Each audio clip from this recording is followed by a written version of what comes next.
Комуузда көп аял алуу кеңири тарап бараткандай. Бирок Кыргыз Республикасынын кылмыш жаза кодексинин 153-биринесинде 2 же андан көп аял алгандарга 2 жылга чейин эркинен ажыратылат деп жазылган. Сот өкүлдөрү бул бирине боюнча иш жүзүндө эч кимди эркинен ажыратып көрө электигин айтышат. Төмөндө көп аял алуу маселесинде бир катар суроолорго жооп издеп көрмөкчүбүз. Шарият көп аялдуулукка жол тоспойт. Тескерисинче коомдогу социалдык, демографиялык жана башка маселелерди чечүүнүн жолу катары каралат. Аялдардын укугу жөнүндө сөз козголгондо мына ушул биринчи кезекте айта турган маселе көп аялдуулук аялдардын укугун коргой турган бирден бир метод катары каралыш керек. Кандайча деген маселе келип чыгат. Биринчи кезекте ар бир аял заты эне болгонго, ар бир аял заты күйөөлүү болгонго, ар бир аял заты ошол башка бир эркектин башын оорутканга тагыраак айтканда укуктуу. Мына ошол укукту ошол көп аялдуулукка алып берет бизге. Себеп дегенде табияттан эркектер аялдар менен саны тең эмес, айрыкча нике жашына жеткен учурда эркектердин саны азайып кетет. Эми бир үй бүлөдө бирден ашык 2 же 3 же 4 аял болгон учурда аялдардын укуктары кандай сакталат? Кыргыздын салт санасына келгенде байбиче токолго караганда көбүрөөк укуктарга ээ болсо, ал эми шариятыбызда байбичеби токолбу бардыгы тең укукка, бирдей укукка ээ болот. Бирдей убакыт бөлгөнгө, бирдей азык-түлүк менен камсыз кылганга, материалдык жана моралдык тараптан бирдей колдоо көрсөткөнгө аялдардын бардыгы бирдей. Биринчи аялбы, төртүнчү аялбы, же бул төрөгөнбү, төрөгөн эмеспи, материалдык бир абалы, социалдык абалына карабастан, ошол аялдын кишинин аялы болгондуктан бардыгы бирдей укуктан пайдаланышат. 2 же андан ашык аял алууга кимдерге болот деген суроого келгенде, эркектин күч кубаты биринчи маселеде турат. Албетте биринчи кезекте бул адамдын ошол жанагыдай физикалык дене күчүнө дагы, дене боюна дагы маани берилет. Себеп дегенде аялдарды эркек катары алардын көңүлүн табуу, алардын мындай аял катары муктаждыгын ордуна коюу, аял катары муктаждын ордуна коюу маселеси биринчи орунда турат. Андан кийин ошол эле учурда ошо менен балким тең мындай укукта алардын материалдык абалы да. Себеп дегенде ошол үйдүн кожоюну эркек болгондуктан эркек аял кишини ошол керектүү муктаждыктар менен камсыз кылууга милдеттүү болот. Анан булардын дагы бардыгынан мурда адамдагы адилеттүүлүк деген фактор мааниге ээ болот. Кээ бир адамдын курсагы ток болуп, бир канча аялды багышы мүмкүн, бир канча аял менен жашаганга ден соолугу жол бериши мүмкүн. Бирок бир канча аял жашаган адилеттүүлүк жол бербей коюш ыктымал бар. Демек, эң биринчи фактор бул адилеттүүлүк маселеси. Ошол аялдардын баарына бирдей карап, мына ошолорго калыс болуу маселеси турат да. Анан албетте адам диндүүлүгү керек. Себеп дегенде, эгерде адам мусулман болбосо, эгерде Кудайды тааныбаса, эгерде Кудайдын шариятын жашай албаса, демек Кудай менен болгон мамилесинде, Кудай менен пенденин ортосунда мамилени адилеттүүлүк менен жөнгө сала албаса, анда адамдардын ортосундагы адилеттүүлүктү жөнгө сала албайт деп ишенебиз дагы. Демек дин тайыз адамдар көп аял албасын. Алар биринчи намаз окусун, орозо тутсын, Кудайды таанысын, Кудайдын астында өзүнүн пендечилик вазифасын билип, үй бүлөнүн жоопкерчилигин туя ала турган болгондон кийин гана көп аял алсага макул деп айтпакчыбыз. Динде 2 аял алуунун негизги максаты жетим жесирлерге моралдык жана материалдык жардам берүү болуп эсептелет. Бирок учурда 18 жаштагы жаш кыздарды алуу модага айланып бараткандай. Жаш жубандарды алганга да уруксат берет шариятыбыз. Бирок адам баласы ошол экинчи аял алганда бул эми Кудайдын берген шарияты болгондуктан ойлонуш керек болот. Эмне максатта депчи.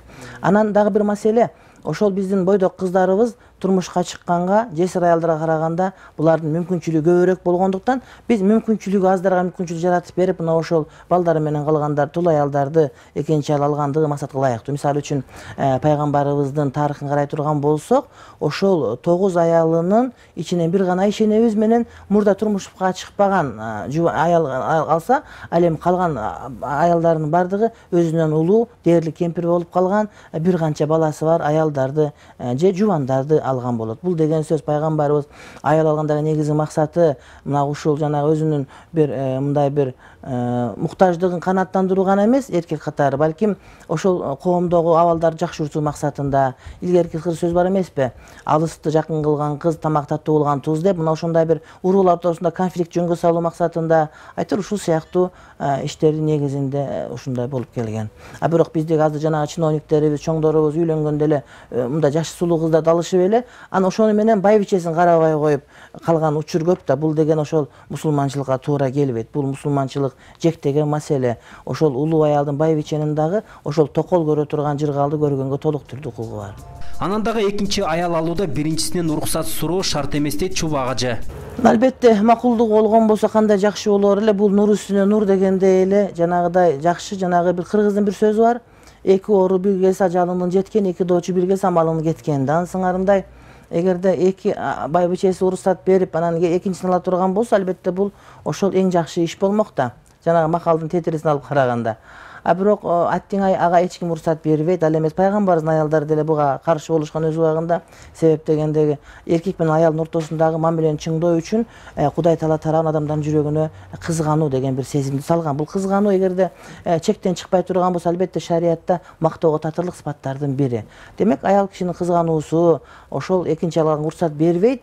Демек уруксат бербегендиги ал аялдын дагы деле аял боюнча калгандыгын, дагы деле бир аялдык сезими өлбөгөндүгүнөн кабар берет. Ошондуктан мында турмуш зарылчылык кылып гана макулдук бербесе, көбүнесе аялдар макулдук бербейт. Ошондуктан шариятыбыз биринчи аялдын уруксатын, ал эмес анын билгендигин дагы милдет катары көрбөйт. Эгер эркек экинчи аял алып, бирок адилеттүү болбосо, кыяматта оор жаза каралган. Шарияттагы кыяматтык жазалары, эгерде бирден ашык аял алган, эгер адилеттүүлүк кылбаса, темир ара менен арага бөлүнөт. Кадимкидей. Муну адам ошол темир араны алып эле ошону менен аралап көрсө өзүнүн канчалык деңгээлде оор экенин билет. Бул жанагыдай чоң арада эмес, жыгач арада эмес, бул тутмалап аябай кыйнайт. Ал эми дүйнөлүк жазасы ислам соту мына ошол экинчи аялга же биринчи аялдардын бирине тең мындай мамиле карабаса, анда ислам сотунда кайрылуу укугу бар дагы. Ислам соту бул эркекти милдеттендирет. Эгерде эркек милдеттендиргенден кийин дагы деле адилетсиздигин улантып аткан болсо, анда ошол убактагы ошол ылайыктуу жазаны колдонгонго ислам соту укуктуу болот. Ал эми Мыктыбек Арстанбек учурдагы жалгыз бой аялдардын маселесин көп аял алуу менен чечсе болорун айтат. Бул коомдук проблемаларды чечүү үчүн коом буга өзү биринчи муктаж болуш керек, жана ага коом кадам шилтеш керек. Бүгүн биздин коом 2 аял 3 аялды түшүнө элек.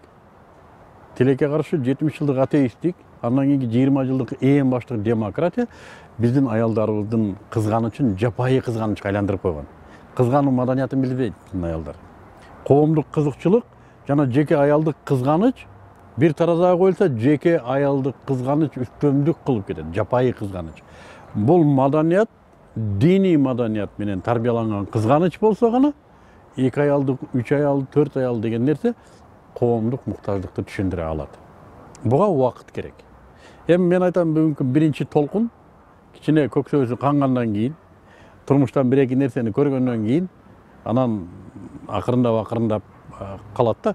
Мен керек болсо ойлойм, балким келечекте бул реалдуулукту көргөндө балким эркектер 2 аял алуудан качып деле калышы мүмкүн. Бул оңой нерсе эмес. Мен бүгүн айтам, мамлекет тетирисинче 2 аял алам деген эркекке жөлөк пул төлөп, аны молодец деш керек. Кайсы эркек бир аялдын араң проблемасын көтөрө албайт, маңказы уйлуп калган го. 2 аялдыгын алам десе, аны колдош керек. Дагы бир мындай маселе бар да. Кээ бир күчтүү эркектер бар. Жашы 40-50ге жетип калган, бир эмес бир канча үй бүлөнү карай алат, колунан келет. И жанагы 19 жашар наркоманга караганда көрүнгөн оору менен аны жугузуп, кордоп, эртең тыштап кете турган наркоманга караганда 45ке жетип калган, 2-3 үй бүлөнү бага ала турган эркекке тийсем жакшы деген кыздар бар. Алардын логикасына да макул болуш керек. Аны жашын бышырып жейсиңби сковородкага салып. Аял үчүн эмне десе, биринчи кезекте тынчтык керек аял үчүн.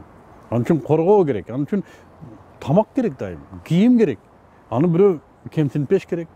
Ал 19дагы бир наркоманга тийип алды, же бир алкашка тийип алды потенциалды. Анан кечке күтүп отурат, качан эрим келет, ким менен кетип калды, каяка кетип калды. Анан келип алып урат деп пештеп. Андан көрө жаш өтүп калса дагы стабилдүү жашоону камсыз кылган абышканы тандаса, биз эмнеге жок дейбиз.